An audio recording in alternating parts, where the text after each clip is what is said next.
Inna ad-dina 'indallahil Islam.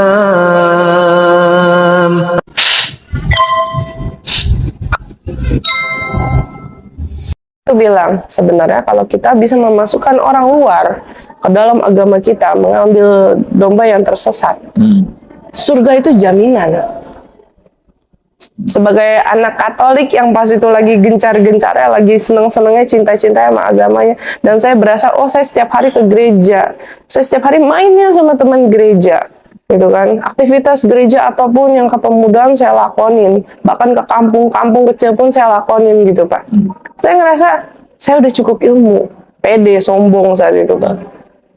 Jadi saya berencana pengen murtatin teman saya satu, mungkin di game online saat itu targetnya. Terus dia nanya, emang lo pernah lihat wujud Tuhan lo? Saya kasih foto Yesus. Ini muka Yesus kayak gini. Ini gue tahu nih Tuhan gue mukanya begini. Gitu. Ya, dia bilang katanya bukan. Yakin lo ini mah ganteng banget, dia bilang gitu kan. Emang iya Yesus tuh ganteng, gue bilang gitu kan. Terus dia bilang, yakin lo mukanya begini. Terus dia kirimin saya foto Yesus yang mukanya lain. Gitu. Ini siapa? Dia bilang gitu. Itu Yesus. Beda mukanya, dia bilang gitu kan. Yang satu matanya blownya agak sipit dikit kayak Arab, dia bilang gitu kan. Gitu terus. Enggak, maksudnya, tapi penggambarannya kayak gitu secara general saya ngomong gitu kan. Enggak juga, terus dia kirimin saya foto Yesus lainnya. Gitu kan. Ini penggambarannya beda, rambutnya pendek. Gitu kan. Terus saya bingung, nggak bisa jawab. Pak, Mas, saya mau masuk Islam. Kaget Habis saya, habis dipukul iya, ditendang iya, dibawa diseret ke gereja iya, semuanya udah dilakuin. Kalau orang tuh secara anak kecil saya memiliki hidup yang lumayan enak. Papa saya kerjaannya mempunyai usaha pensuplai sarang walet. sarang walet. Oh, sarang walet. Sarang walet. Jadi beliau ekspor keluar Cina dan beliau juga jualan di sini juga di Indonesia dan beliau juga pegang dunia perlautan, teri yang kecil-kecil pernah juga, rumput laut juga iya gitu. Jadi tergolong hidup saya alhamdulillah enak saat itu. Mama juga ya? Kalau mama ibu rumah tangga. Oh, kalau gitu. Mama menikmati. Iya, ya. Baik. Tapi mama memang menikmati dalam arti kata ikut papa dari susah gitu. Dari belum ada apa-apanya. Itu mama udah ikut papa. Kalau sekarang menikmati. Kalau dulu susah-susahan juga sama aja. Yang namanya rumah tangga ya Pak ya. Ya. Selama perjalanan sebelum ke Islam itu ya, sebelum terusik lah, sebelum dapat itu nyaman-nyaman saja ya kehidupan mereka. Nyaman Pak, bahagia sekali. Karena saya merasa hidup saya mungkin di sekolahan, saya nggak terlalu aktif berteman. Saya anaknya lebih pendiam di sekolahan. Tapi setelah pulang sekolah itu saya lebih punya apa ya, kegiatan. Saya suka sekali berteman dengan teman-teman gereja saya pas itu. Dan saya senang sekali berteman dengan teman-teman game online saya saat itu. Jadi dunia saya lebih banyak di sana. Happy-nya saya tuh di sana. Saya lagi getol-getolnya ikut kepemudaan gereja dan saya juga lagi getol-getolnya main game saat itu. Ya. Artinya secara materi terpenuhi gitu ya. Iya. Secara agama juga mendapat pendidikan yang baik gitu ya. Jadi dunia menjadi surga gitu ya. Bisa dibilang gitu Pak. Dunia remaja saya alhamdulillah enak, nikmat. Bawa mobil sendiri ya? Bawa mobil sendiri. Saya dari 15 tahun udah menyetir. Pandangan Ci Melisa terhadap Islam waktu itu? Buruk Pak. Karena saya itu termasuk orang Katolik yang merasakan tahun 98. Walaupun ya, di Jakarta. Walaupun saat itu saya masih 5 tahun, 5 beranjak 6 tahun, itu di benak kepala saya ingat sekali. bagaimana saya menangis, bagaimana saya khawatir ketika papa saya harus keluar. Saat itu saya udah mengerti.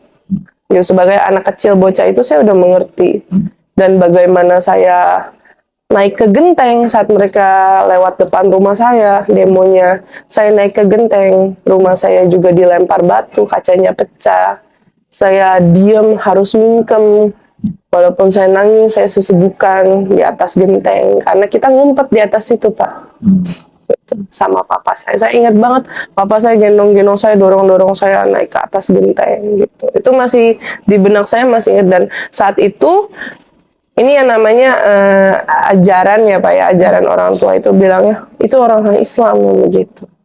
Padahal sebenarnya bukan gitu ya Pak ya. Saat saya udah dewasa saya baru ngerti. Dan saat itu saya kesel, saya nggak suka, saya benci. Benci yang maksudnya bisa dibilang kalau kita ketemu misalkan saya harus beli makanan, harus beli apa, bercengkrama gitu ya, sebatas itu aja. Tapi kalau untuk berteman apa segala saya kurang oke, gitu.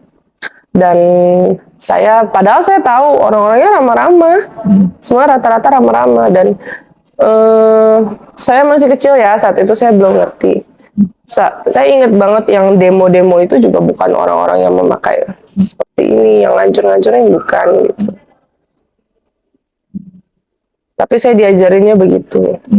Dan saya itu juga diajarin misalkan di TV kalau lagi nonton ada azan maghrib gitu ya, ya matiin TV atau ganti channel. Tapi kalau maghrib kan semuanya maghrib rata ya, semuanya kan. Jadi biasa saya matiin sih. Ya.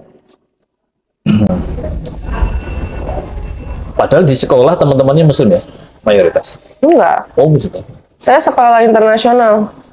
Jadi rata-rata isinya mungkin ada orang, saya sekolah internasional, jadi rata-rata orang itu isinya orang Chinese, ada juga yang dari luar Korea gitu.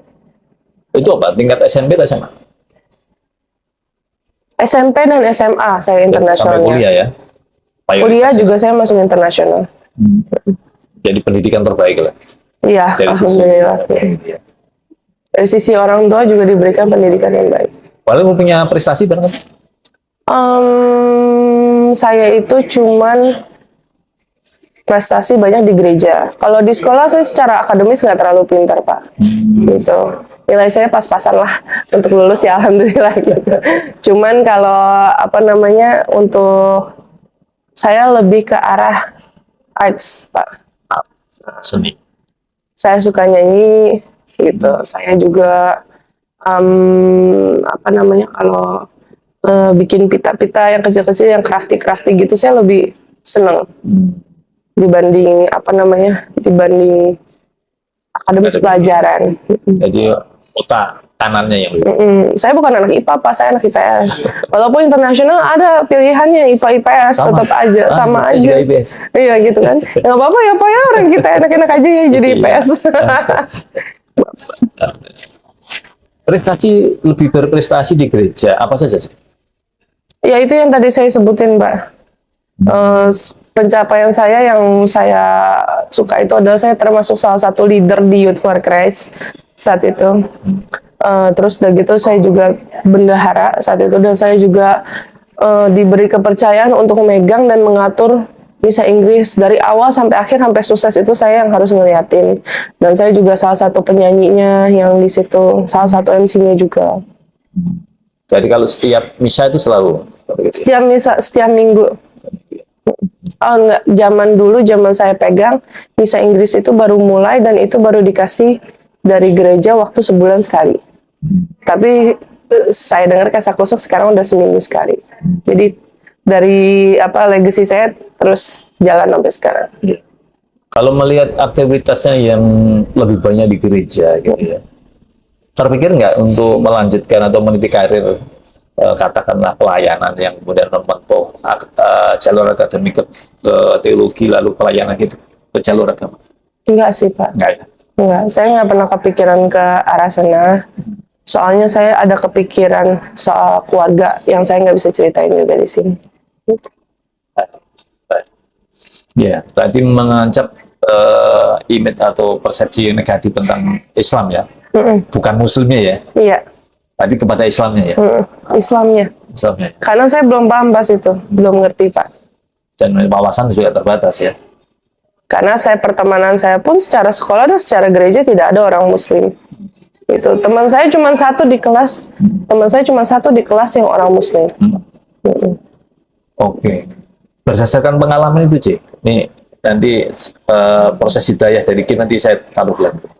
Berdasarkan pengalaman itu supaya Islam tidak dipersepsi negatif, ya, terutama non Islam.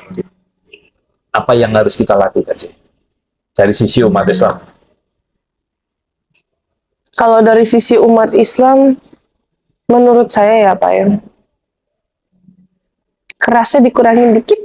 Apa ya? Kerasnya dikurangin dikit. Kerasnya. Sedikit aja.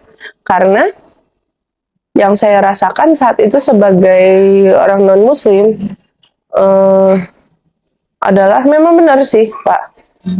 Kayaknya kok minim toleransi gitu. Saat itu ya bagi saya gitu. Karena saya tidak memiliki ilmunya saat itu. Saya tidak memahami agama ini, saya tidak tahu di Islam itu seperti apa. Bahkan seperti gini, misalkan bangsa pekerja harus memakai topi Natal yang Santa Claus itu, pada bilang nggak boleh lah, apalah gini kan. Saat itu saya sekitar umur 13 tahun itu saat perdebatan itu muncul di TV. Saya bukan orang yang suka nonton berita, Pak. Saya umur 13 tahun mah lagi main-main. Cuman ya namanya kita suka main ke kamar orang tua kan suka nonton berita gitu-gitu ya, Pak ya. Saya dengar kayak begitu, oh kok begitu sih? Cuman topi Santa Claus aja kok gitu kan.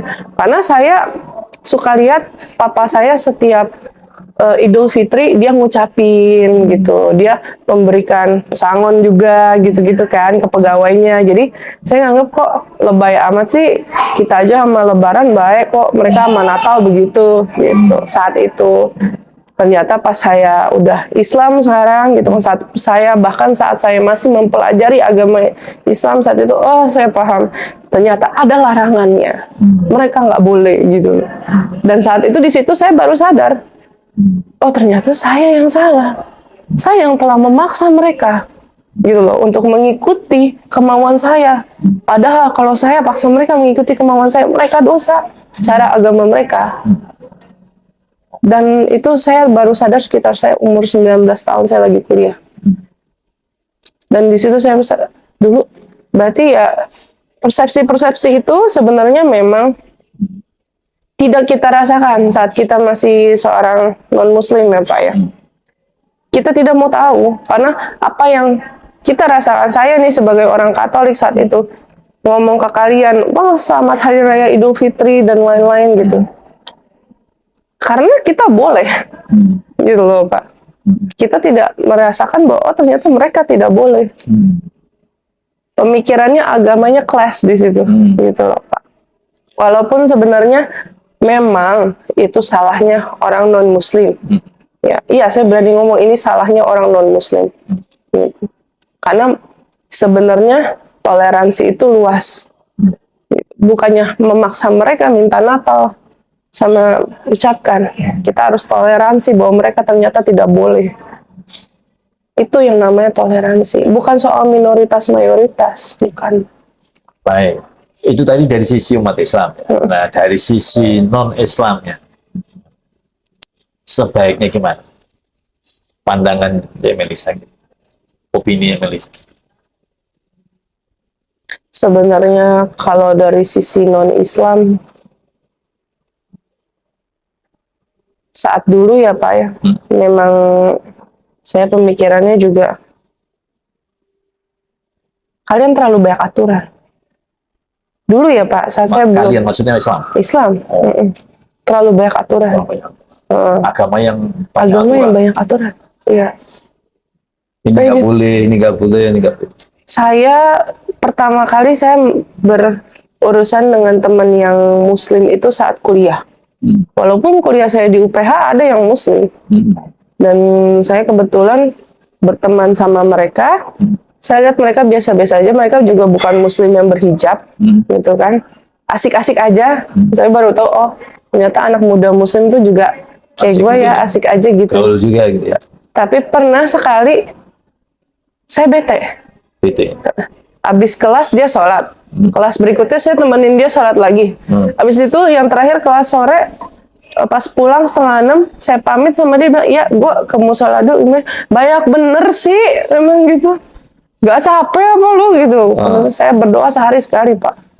Mentok 2 kali, pagi sama malam udah.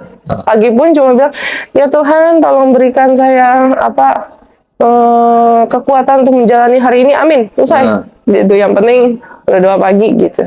Nggak panjang-panjang lah. Malam baru mau tidur, lumayan agak panjang. Saya nggak tahu ini kok heboh amat siang ini. Mana mereka harus ini, harus itu. Saya pernah nungguin di depan musola Pak, teman saya. Dia bilang, kata lu duduk aja dulu sini gitu kan. Ya udah, saya duduk di situ. Lama Pak, beneran sebenarnya yang buset, dan orang sholat 15 menit, memang gitu kan. Ngobrolnya kali di dalam, ngobrolnya di dalam. Nggak, preparasinya Pak. Jadi kan kita kan nungguin dia dari awal dia wudhu Pak. Belum dia berantem mukena di dalam, ya kan, karena dia nggak bawa mukena. Jadi kan dia nungguin orang di dalam mukenanya, gitu sih. Pas dia udah keluar saya komplain, lama bener lu. Jadi banget, ntar abis kelas ini gue ada lagi begitu katanya. Ya udah dan gue nunggu tempat lain dong, nggak mau, sekali dong saya benar nungguin dia. Dan saya berasa ya banyak banget ya aturannya ya, gitu. Jadi dan sekarang pun saya baru tahu gitu ya Pak, saya baru merasakan ya, ternyata yang temen gue rasain sekarang gue rasain nih gitu kan. Dan dia memang enak tahu Mel gitu. Dulu tuh dia pernah ngomong sama aku, enak tahu Mel gitu. Begitu. Lu berasa bersih tiap berapa jam gitu. Karena dia wudhu kan. Begitu ya. Itu, tapi waktu itu belum masuk ya Belum. penjelasan itu. Tapi saya udah mulai mempelajari saat itu. Oh. Saya mulai mempelajari itu saat udah mau kuliah. Sejak? Udah mau kuliah. Jadi lagi liburan kuliah itu saya liburan mau masuk kuliah, saya itu baru penasaran sama Islam. Jadi selama kuliah saya asrama di sana di UPH, saya sambil mempelajari agama Islam. Triggernya ada Pak. Saat saya setelah pelajarin sekitar 2 tahun 3 tahun ya mempelajari Islam, saya lagi zaman kuliah juga. Saya merasa udah nggak nyaman, udah nggak percaya, sudah tidak ada kepingin bahkan untuk ke gereja, jadi saya udah nggak mau. Saya ngelihat patung salib aja sih udah di otak saya berhala. Itu yang bikin saya udah stop semuanya, stop seluruhnya. Baru saya nangis itu, saat itu saya nangis lumayan lama karena saya perang batin Pak. Perang batin yang menurut saya ini hal yang dulu saya cintai. Gitu. Tapi saya lumayan merasa kok bisa nggak nyaman ini gitu. Bahkan kalau biasa orang Katolik itu masuk gereja saat mau beribadah, mereka disediakan satu wadah air yang disebut air suci.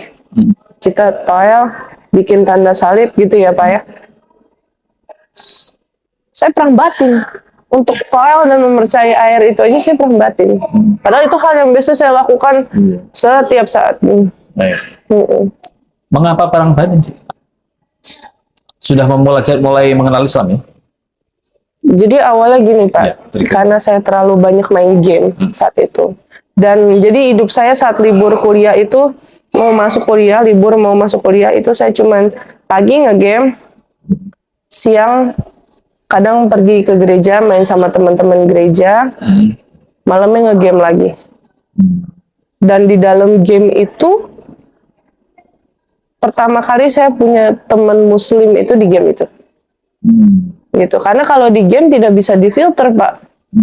Seluruhnya satu Indonesia di dalam game itu, kita nggak bisa milih berteman sama agama yang mana. Nggak bisa.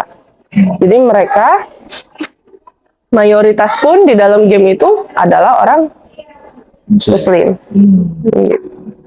Dan tidak membedakan ras, tidak membedakan suku, tidak membedakan agama di dalam situ.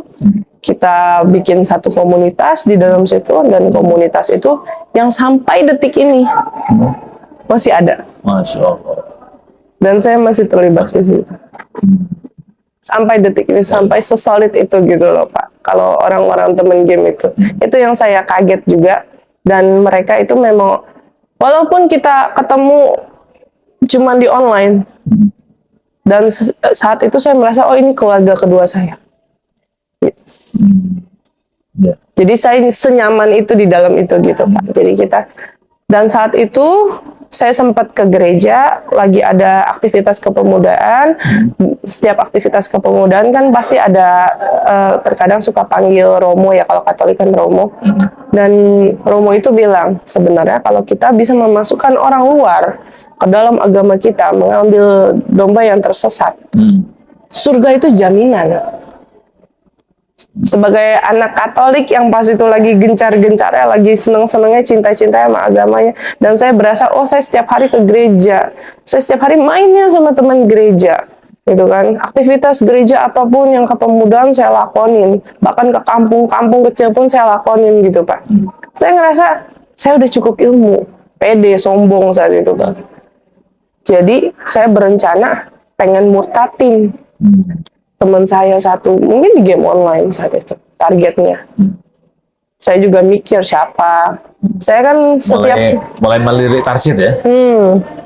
mulai milih lah Pak.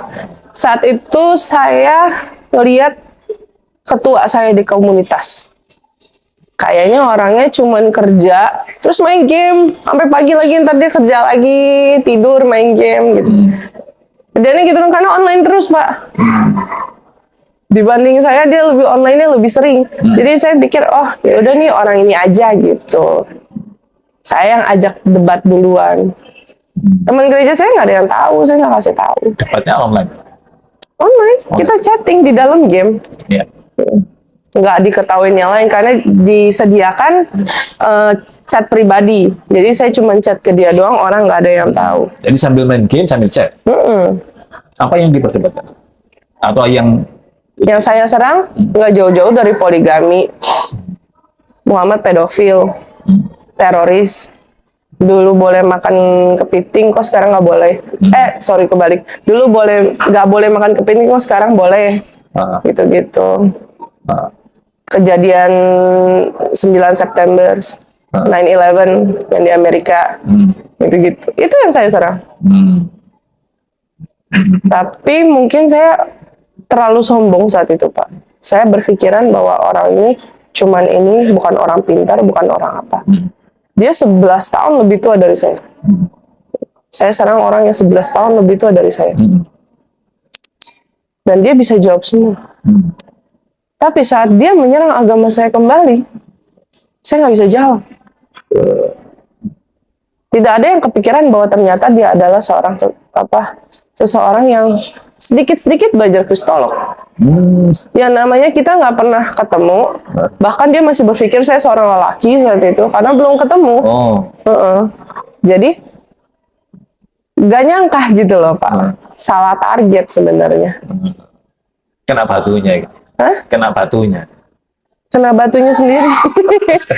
Salah target sekali Pak. Senjata makan Tuhan. Senjata makan Tuhan, betul Pak. Saat dia nanya saya tentang agama saya, yang saya lagi angkuh-angkuhnya, lagi sombong-sombong, berasa saya keren saat itu. Saya nggak bisa jawab. Saya sampai bingung sendiri. Sampai dia bilang, ini semua yang gua kasih tahu lu itu ada di Alkitab lu, dia bilang. Ya, maaf ya Pak, saya ngomong lu gua itu karena memang di situnya kita menirukan. Apa yang dia serang itu apa? Masih ingat? Ingat Pak, nggak akan bisa lupa itu. Masalah babi pertama. Masalah babi. Iya. Karena dia bilang katanya lu nggak boleh, gitu kan. Saat itu saya jujur Pak, saya tidak tahu bahwa Alkitab itu mempunyai versi-versi sebelumnya. Saya hanya tahu satu Alkitab yang sedang versi itu tahun itu, saat itu yang saya pelajarin dari saya kecil sampai besar, belum diganti saat itu, memang itu masih. Saya membela diri. Enggak. Yang nggak boleh babi hutan. Babi biasa mah boleh, babi peternakan, saya bilang gitu kan. Masa sih, dulu versi sebelumnya beda, saya sampai kaget ada versi sebelumnya. Gitu, saya nggak tahu. Gitu kan. Di situ saya merasa bodoh. Detik itu ya Pak, saya merasa bodoh. Langsung bleng, jatuh aja, gitu aja. Dan setiap saya kalah perdebatan apapun sama dia. Jadi saya serang satu topik, biasa dia serang lagi satu topik. Terus setelah saya kalah di topik itu, saya belaga sama dia, mati gamenya. Internet mati, ngomong gitu. Saya kabur Pak. Kabur untuk mencari jawaban itu, atau kabur memang jadi Panas emosi. Saya emosi karena saya merasa saya lagi keren, lagi aktif gereja, lagi dipandang salah satu leader dari kepemudaan. Bisa kalah sih Pak. ya. Tapi saya nggak nyerah. Saya besoknya lagi, saya serang lagi dengan topik yang berbeda lagi gitu. Nanti serang lagi saya topiknya berhala. Dia bilang, saya marah sekali saat dia bilang berhala. Apa tuh berhala? Saya nyembah berhala. Nyembah berhala. Patung maksudnya. Patung. Bunda Maria. Bunda Maria, Yesus, salib Yesus.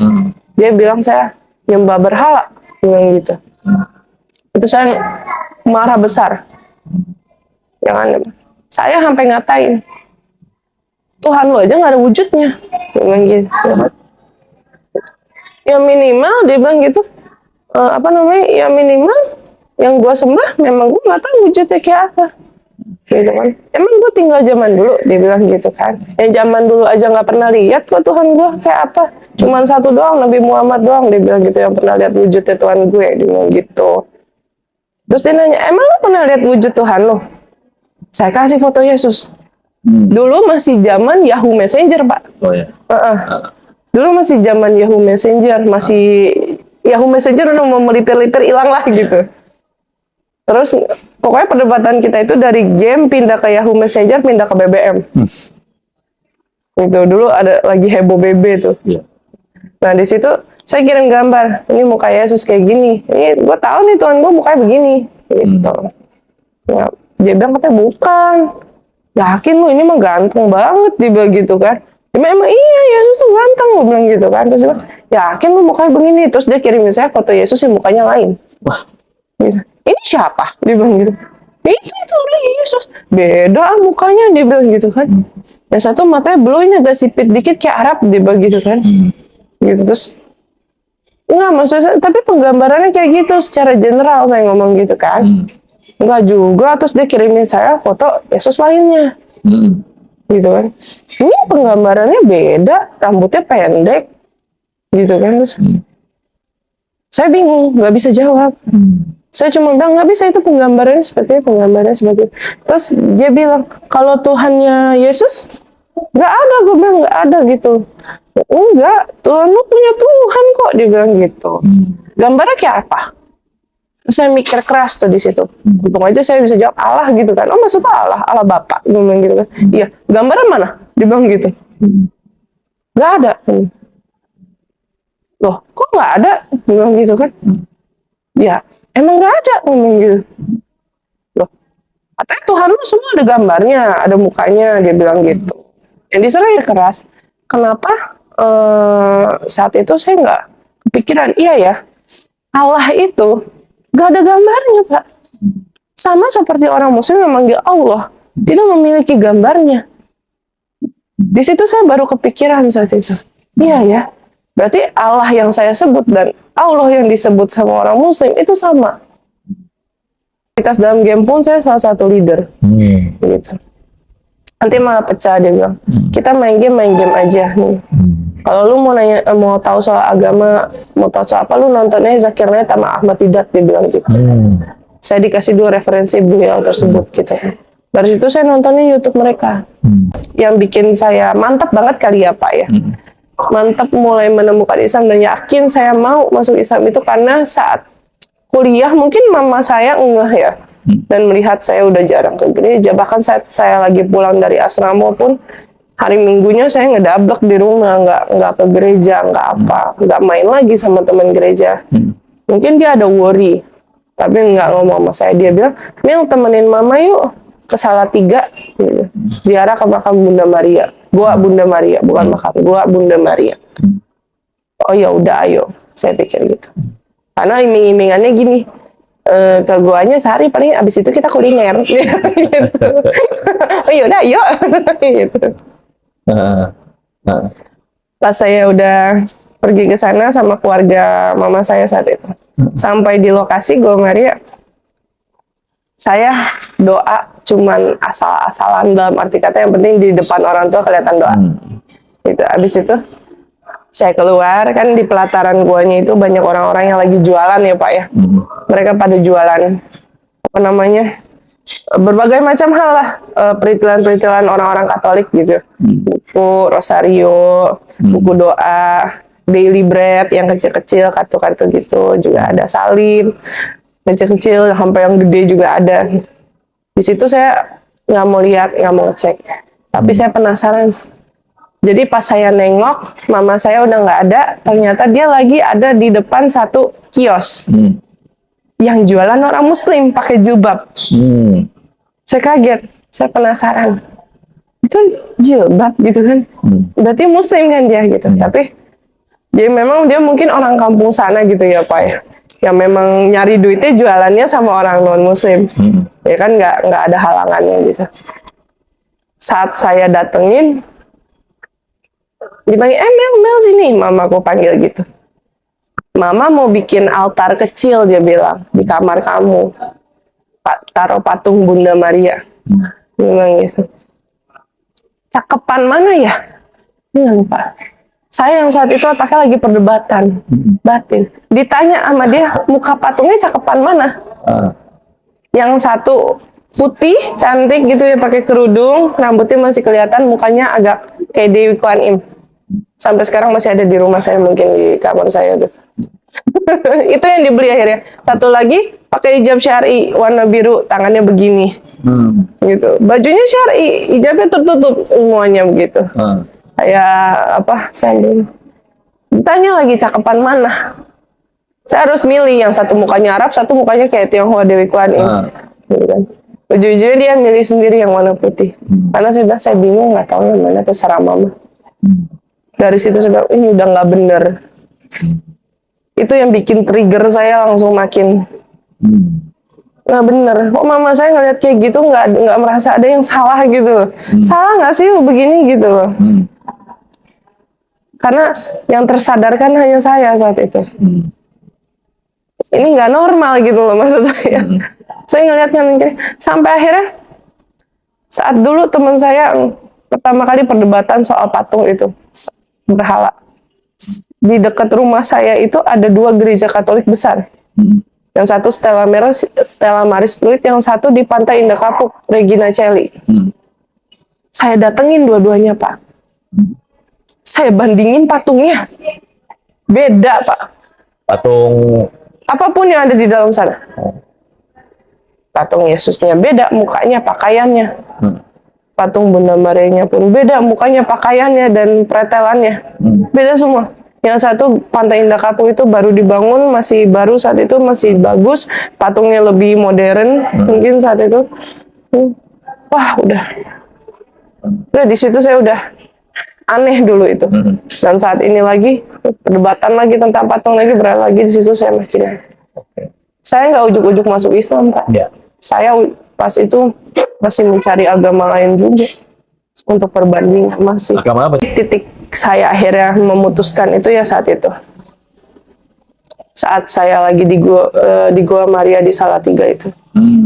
Saya udah bilang, saya pasti fix akan pindah ke agama Islam.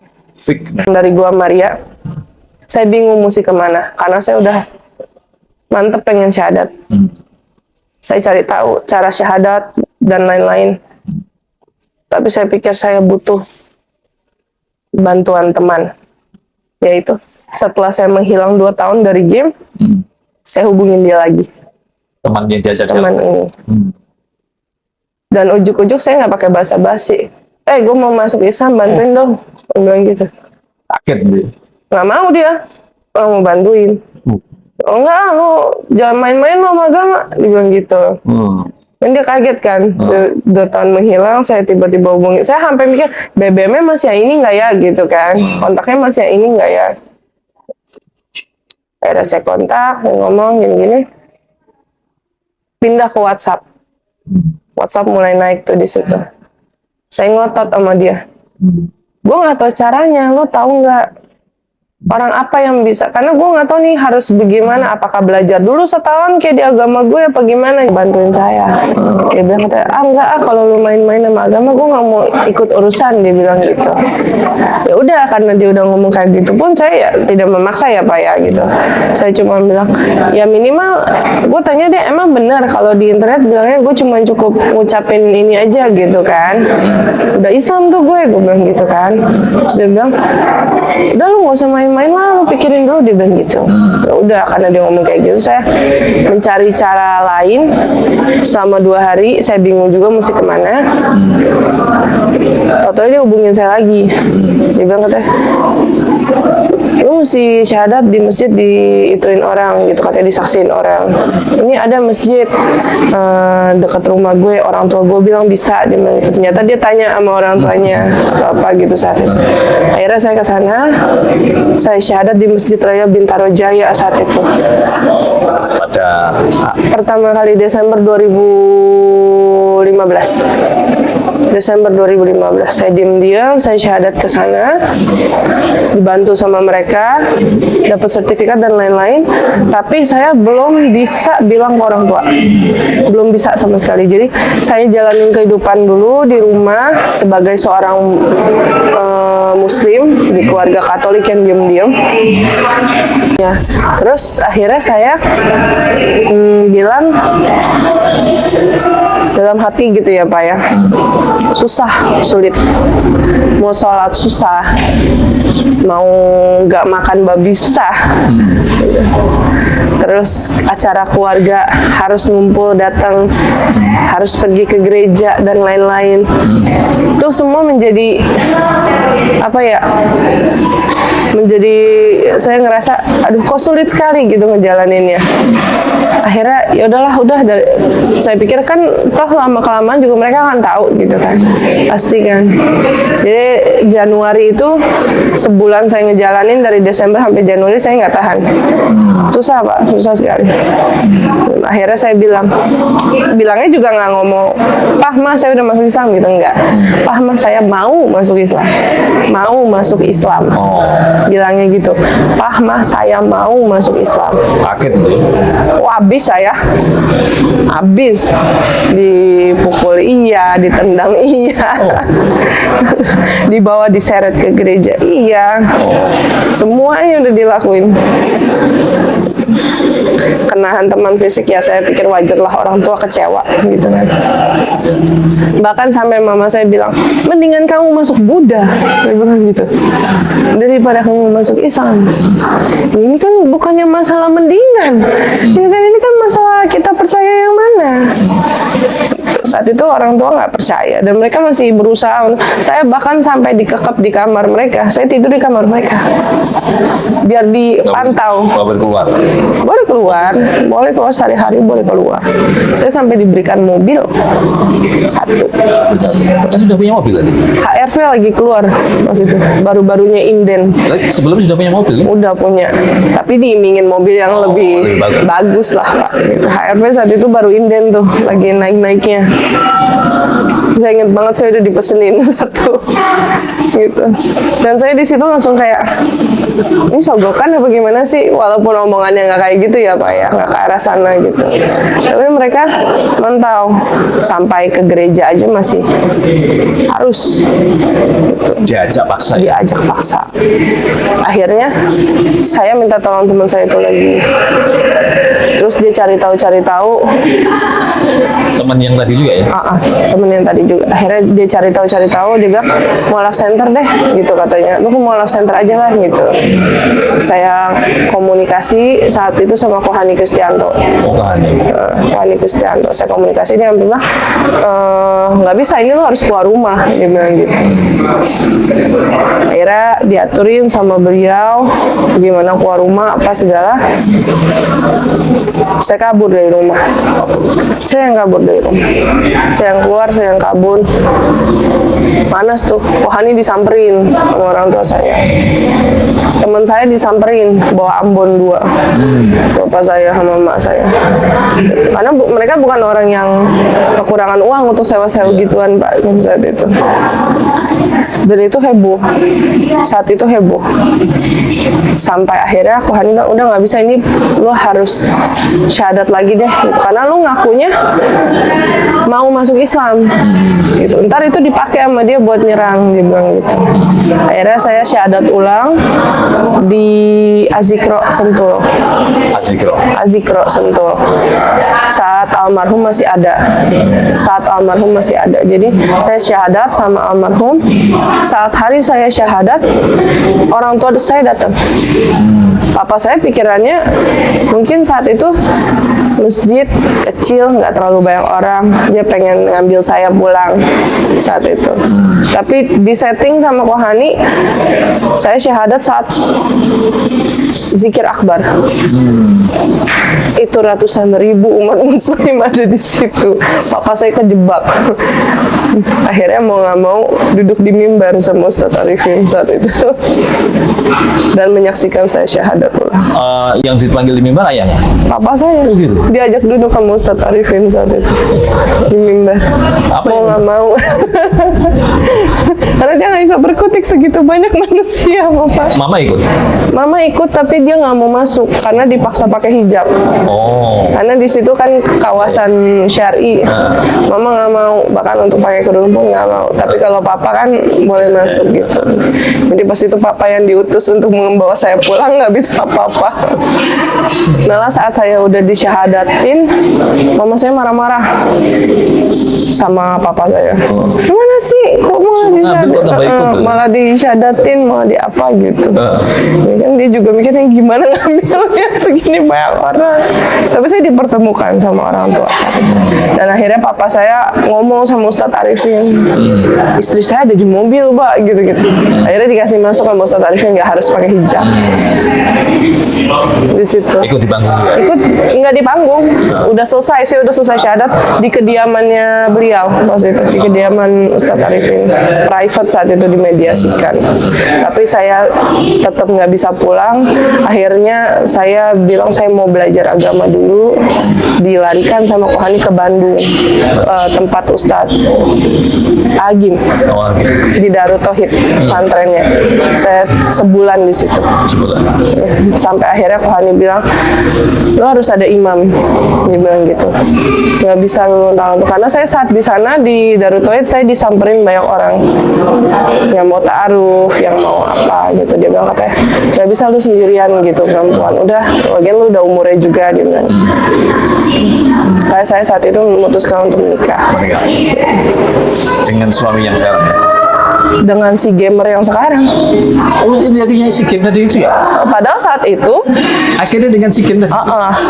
Padahal saat itu dia sudah memiliki tunangan pas saya kenal dia. Saya nggak tahu dia batal gitu loh, Pak, nggak tahu. Hindu juga? Enggak, dia Muslim dari lahir. Alhamdulillah sampai kemudian punya momongan tiga.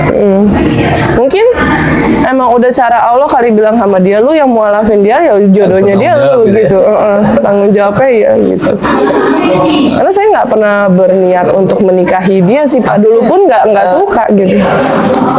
Sebelum tidak ada rasa ya? Nggak ada apa, dia 11 tahun lebih tua dari saya. Terakhir juga nggak ada rasa ya? Bapak tahu nggak? Dulu saya sebelum nikah sama dia, pas saya masih main game, saya sebut dia Om di dalam game.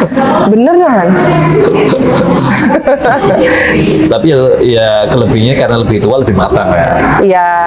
Dan saya juga pikir gini, dibanding saya sama orang yang nggak saya kenal. Karena saat itu saya taruh banyak sekali, bahkan ada yang berani minta saya jadi istri kedua. istri pertamanya datang minta saya gitu. Tapi saya mikir kalau bisa nggak jadi istri kedua orang, kenapa nggak? Saya bukannya anti poligami, nggak. Saya terima poligami itu ada dalam Tidak Islam. bisa mempersiapkan. Kalau ada pilihan jadi istri pertama orang, kenapa saya harus menjadi istri kedua orang gitu? Saya memikirkan seperti itu. Tapi ketemu pertama kali dengan si gamer tadi waktu Zahta tadi ya? Enggak. Oh sebelumnya udah ketemu. Sebelumnya udah pernah ketemu. Jadi selama saya debat itu, dia berpikir bahwa saya adalah seorang lelaki. Tapi setelah itu dari game online-nya, karena game online itu laku sekali, dia bikin perkumpulan Baik. khusus untuk gamer-gamer ini di Jakarta saat itu di Mall Ini Ciputra. terakhir ini sih. Gimana sih yang hubungannya dengan orang tua sekarang? Masih nggak diterima, Pak? Belum diterima. Belum diterima ya? Belum. Makanya saya bilang masih belum diterima. Iya. Gitu. Baik. Tapi saya juga nggak mau memaksakan. Iya. Tapi tetap menjadi anak yang baik ya. Saya usahakan. Karena sekarang kan sampai detik ini kontak semua kan di blok. Gitu. Jadi Baik, kita doakan penonton sekalian. amin. Amin. JJ Melisa dikuatkan keimanan dan keislamannya, dan mudah-mudahan Allah menurunkan hidayah kepada orang tua. Amin. Amin ya robbal alamin.